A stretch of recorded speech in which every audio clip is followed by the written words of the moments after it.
Hi guys, SDG RSNF88 speaking with another layout update.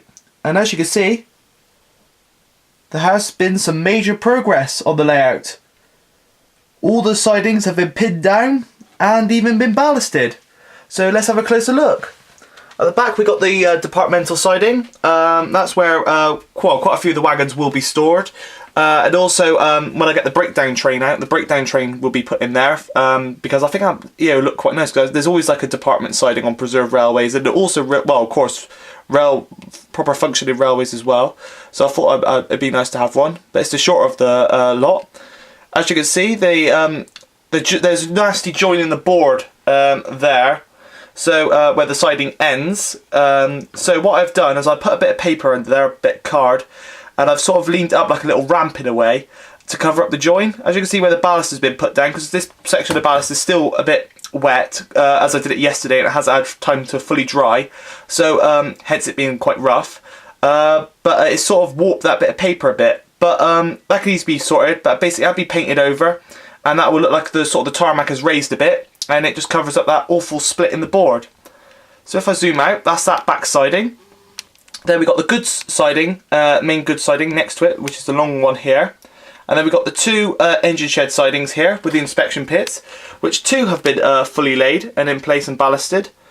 And then we got the coaling siding where the engines will take on coal and water, and also I might park up some 16 tonners in there and stuff like that, dropping off coal as well, because I've got that weird metal hopper thing which sits over the top of that pile of that ballast.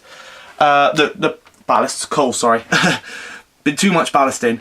So anyway, as you can see, I painted the tarmac in the last update. I think I mentioned that, but due to the ballast and the wash and all that, it's sort of got a bit weird.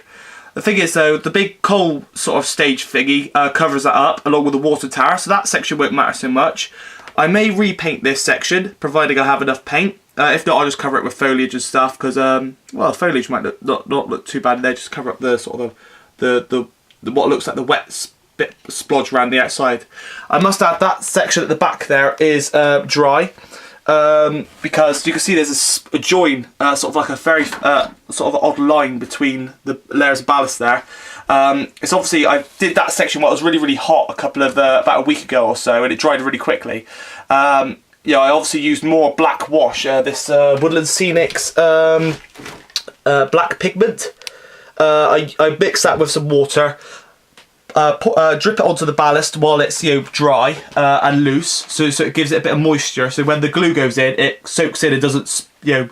When you drop like droplets of glue on top of it, the ballast all clings together and it makes all these little balls and stuff. So I basically wet the ballast before I do it, and it sort of stops the worst of that happening. But obviously I used a bit too much pigment to dull down the ballast for the top end, which is understandable because that's where all the edges are going to be sitting. But I haven't managed to blend in the join too well. So any ideas on how I could blend that join in a bit better? It looks worse in the flesh than what it does on the camera, but you can clearly see there is a difference in tone there between the two. And also in a way there's a bit of a difference between the tone here, as this is more of like a brownie colour. That's more of a really like a slate grey. I don't know why it's gone like that, but there's also a join line there, which is a bit odd because obviously this ballast has been done for quite a while, which is a bit of a shame, but I'm sure there'll be a way around that. I've also ballasted part of the corner. You can see there's I've continued the corner a bit, and you can see there's a slight join there as well.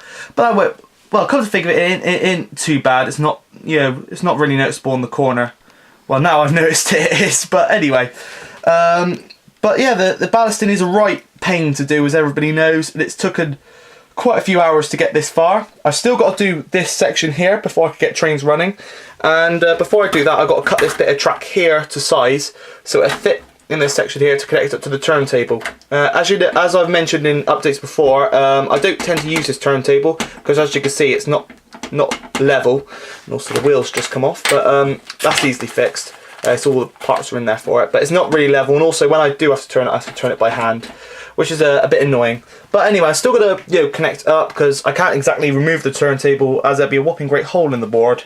so yeah, that's got to stay, and I'm going to put that bit of track in so I can park engines up on it anyway. It gives me more storage space for when I run galas and stuff, and also my favourite My favourite running period, of course, Somerset and Dorset 50s and 60s.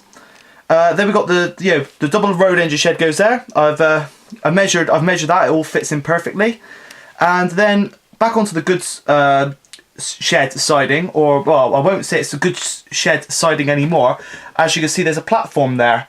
When I put the engine shed in, it's much wider than the old double road tacky Hornby plastic one. Not width wise for the tracks, but the outside, the walls, the outer walls of the building.